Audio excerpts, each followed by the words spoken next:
As we enter a new decade, talent acquisition and retention are increasingly becoming difficult. This is because of an aging workforce, a decline in the population, a smaller group of younger workers, the continued economic and job growth, and a continued rise in the skills gap. If your organization, like most companies, are planning to hire in 2020, here are some important trends that you need to consider when planning your recruitment and retention strategy.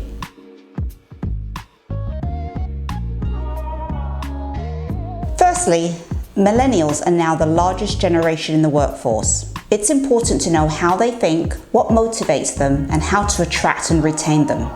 For example, did you know that the average tenure for a millennial is less than 3 years? Another trend to consider is the growth in the temporary market. We are now in a gig economy where more and more companies are using temporary workers. In this decade, temporary jobs will grow faster than permanent regular jobs. It is estimated that temporary jobs will grow by 8.5% and regular permanent jobs 6% between 2019 and 2025. In a Career Builder study, it was shown that many more companies are becoming more flexible with their requirements in order to attract talent. This study found that decision makers responsible for hiring temporary workers were lowering their educational requirements, were stopping drug testing and criminal background checks.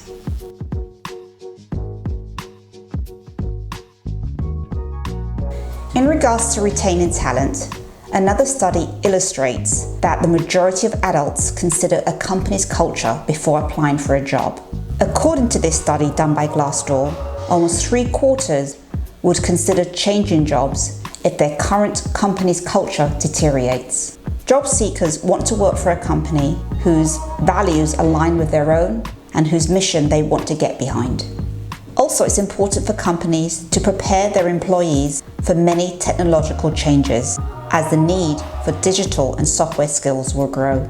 Companies that build talent, i.e. train, versus simply buy talent will be the winners over the next few years. Finally, with 5 generations in today's workforce, employers need to ensure they are managing and training employees in ways that represents each generation's values and communication styles, as well as recruiting with these values in mind. In summary, the focus should be on hiring adaptable individuals who have the ability to think critically and solve problems, learn quickly, communicate well verbally and in writing, to collaborate, and to lead their peers to gain new skills in this new decade.